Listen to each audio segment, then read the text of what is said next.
Baik, masih lagi dalam topik mahasiswa lembik rapuh emosi dengan Puan Blackpink kita. Puan Siti Fatimah Abdul Ghani. Tadi kita cakap berkenaan dengan kesihatan mental yang membelenggu pelajar-pelajar ini. Saya kira bukan pelajar saja sebenarnya, Puan. Saya kira pensyarah juga, staf-staf di warga-warga universiti sendiri agak terkesan dengan pandemik COVID-19. Jadi apa sendiri sebenarnya punca-punca gangguan kesihatan mental ni dari sudut psikologinya? Dari sudut psikologi dia ada 3 komponen utama. Kategori utama lah ya. Okay. Pertama adalah disebabkan oleh biologi. Biologi itu kita sebut juga sebagai genetik atau keturunan. Tetapi nisbah gangguan kesihatan mental disebabkan biologi ini sangat kecil. Ya, biologi ini kita maksudkan sebagaimana pengalaman sejarah dalam keluarga. Trauma mungkin ada. Tidak, mungkin ada yang mengalami gangguan kesihatan mental. Yang kedua adalah kecacatan otak.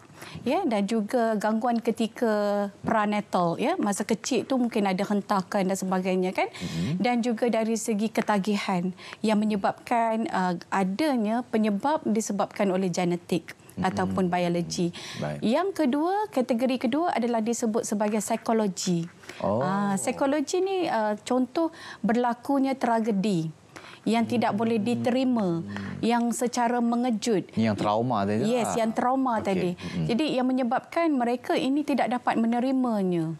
Ya, ataupun macam kalau dalam tempoh PKP, kematian, kehilangan orang tersayang, ibu, ayah ataupun orang-orang penting dalam hidup. Yang akhirnya mereka ini rasa terkesan di situ. Ya, sehingga tidak dapat berfungsi seperti mana orang yang lain. Ya. Dan psikologi juga disebabkan oleh gangguan dalam sistem sosial itu. Contohnya mungkin ada penderaan, pengabaian sosial dalam kalangan keluarga, rakan ataupun persekitaran mereka. Dan yang ketiga, komponen yang ketiga disebut juga sebagai faktor persekitaran yang menjadi punca. Persekitaran, contoh bila berlakunya COVID-19, ramai tidak faham, tidak sedar, tidak menerimanya apa yang berlaku sekarang ini. Dan banyak tekanan-tekanan yang berlaku di kalangan interaksi sosial kita yang menyebabkan masyarakat panik. Masyarakat tidak dapat untuk meneruskan apakah dan bagaimanakah solusi terbaik untuk menguruskannya. Jadi 3 komponen inilah yang menyebabkan punca-punca kepada berlakunya gangguan kesihatan mental, ya, yang menyebabkan corak pemikiran berbeza, perasaan juga terganggu, dan akhirnya tingkah laku mereka terjejas. Itu sebenarnya bila kita dah faham berkenaan dengan 3 cabang, 3 komponen yang Puan bagi tahu tadi tu, mungkin kita boleh sendiri kita kata self healing. Jadi persoalan, tapi macam mana kita nak mengatasi gangguan kesihatan mental? Self healing tu. So self healing tu bila kita dengar perkataan self healing, apa ke bendanya kan? Macam tak boleh move on. Itu dah putus cinta. Self healing ni dia adalah pemulihan. Perawatan dalaman yang bermula daripada diri kita sendiri. Dia ada 3 komponen dia juga. Kalau tadi 3, yang ni pun 3 juga. Kenalah. Kena 3 tapi bukan cawangan 3. Itu lain. So yang pertama self love, ya. Self love itu sayang diri kita. Yang kedua adalah self care, penjagaan diri.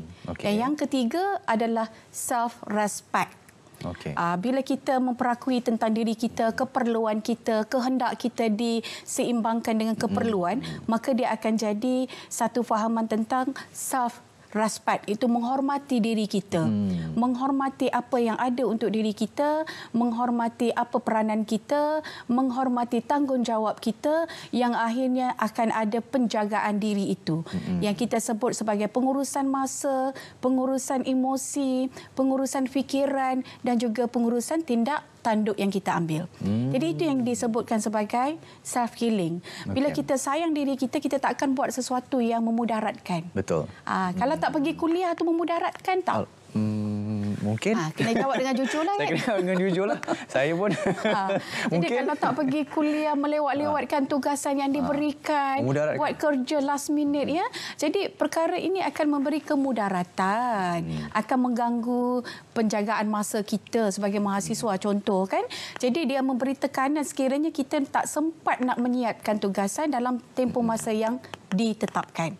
Inilah yang berlaku gangguan itu, sebab itu kita perlu self-love, self-care dengan self-respect tadi. Betul. 3 self-love, self-care, self-care itu sebenarnya. Itu yang kita sebut sebagai self-healing, pemulihan diri. Baik, terima kasih.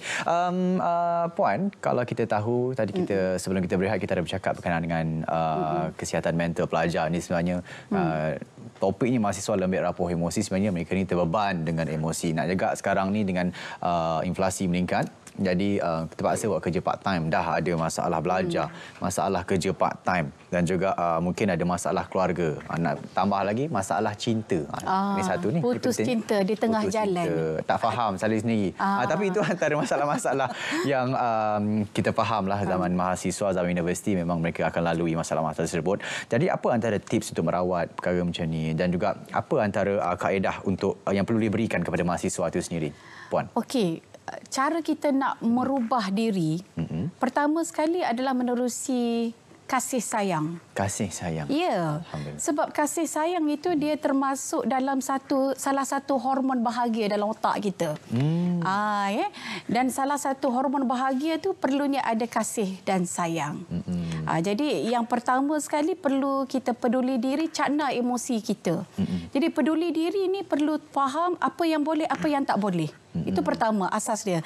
Yang kedua, kita perlu tahu juga batasan kita. Sejauh mana kita boleh lakukan hal itu, pekerjaan itu, komitmen itu. Contoh bila kita berhubung dengan berlainan jantina, ada kasih sayang, ada cinta di kampus di situ. Dia memerlukan komitmen. Dan komitmen itu perlu ada komunikasi yang selaras. Kalau komunikasi tak selaras, dia akan bagi bebanan kepada emosi mereka. Kemudian setelah ada komunikasi, perlu ada connection, perhubungan yang baik. Ya? Jadi mereka perlu selaraskan apa yang boleh, apa yang tak boleh. Sejauh mana mereka boleh bawa komitmen itu. Kalau nak bekerja, perlu bijak urus masa. Kalau pengurusan masa tu tak dilaksanakan sebaik mungkin, yang dikejar tak dapat, yang dikendung berciciran. Jadi dia perlu pilihlah mana yang bagus, mana yang tak bagus. Apa yang boleh, apa yang tak boleh.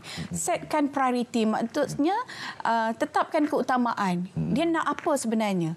Ya, memang kita ada nak cari penyelesaian, tak ada duit, kekangan, jadi kerja part time, kerja separuh masa. Tetapi priority keutamaan pada pelajaran perlu diberikan.